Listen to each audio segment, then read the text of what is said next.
Eksklusif, investor kabur ke Vietnam, ada apa dengan Indonesia? Satu demi satu investor asing memalingkan muka dari Indonesia. Pilihan mereka kini jatuh ke negara tetangga, Vietnam. Bukan tanpa alasan. Di balik keputusan-keputusan besar bernilai miliaran dolar itu, tersembunyi realita yang tak bisa lagi diabaikan. Indonesia sedang menghadapi krisis kepercayaan dari pelaku usaha global. Dari Jakarta ke Binh Duong, jejak modal yang berpindah. Sebuah tonggak sejarah tercipta pada 9 April 2025. Lego Group, raksasa mainan asal Denmark, meresmikan pabrik canggih senilai 1 miliar dolar Amerika di Provinsi Binh Duong, Vietnam Selatan. Ini bukan sekadar pabrik, ini simbol kemenangan. Pabrik E6 Lego di dunia ini bukan saja ramah lingkungan, tapi juga bukti nyata bahwa Vietnam berhasil mengamankan tempatnya sebagai surga baru bagi industri global. Sementara itu, di Indonesia, situasinya kontras. PT Yihong Novatek Indonesia, pemain di industri tekstil dan alas kaki, terpaksa melakukan PHK massal terhadap 1.126 karyawan. Penyebabnya, pemogokan kerja tak sah, keterlambatan pengiriman, hingga pemutusan order dari mitra global.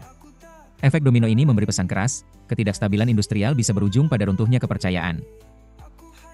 Fakta mengejutkan di balik statistik ekonomi. Di permukaan, Indonesia masih terlihat menjanjikan. PDB tahun 2024 tercatat mencapai 22.139 triliun rupiah, dengan PDB per kapita sebesar 4.960,3 dolar Amerika. Namun, Vietnam kini nyaris sejajar.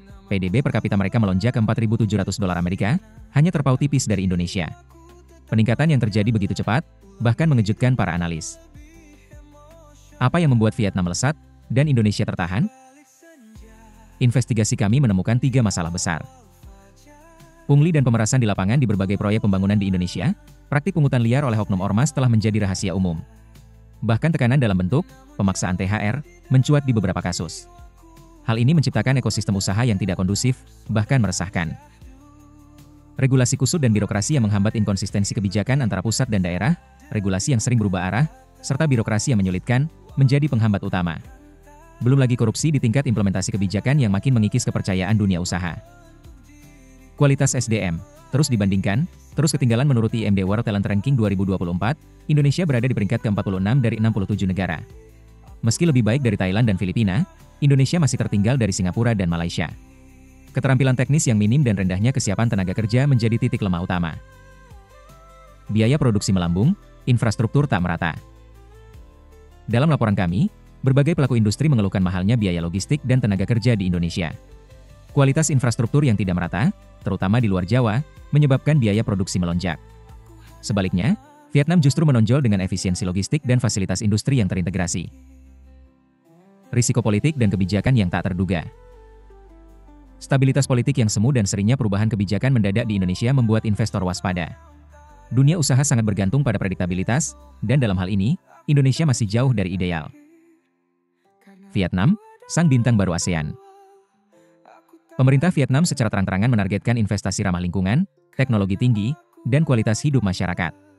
Dan mereka tidak hanya berjanji, mereka bergerak cepat. Pabrik Lego hanyalah satu dari banyak kisah sukses yang mulai menghiasi lanskap ekonomi mereka. Kesimpulan investigasi kami. Indonesia belum kehilangan segalanya. Tapi waktu terus berjalan. Jika akar permasalahan tidak segera dibenahi, bukan mustahil Vietnam, dan mungkin negara ASEAN lain, akan terus melaju, meninggalkan Indonesia di belakang. Ini bukan lagi soal siapa yang punya potensi lebih besar. Ini tentang siapa yang lebih siap. Apakah Indonesia akan berbenah dan bangkit? Atau akan terus menyaksikan arus modal global mengalir ke luar negeri?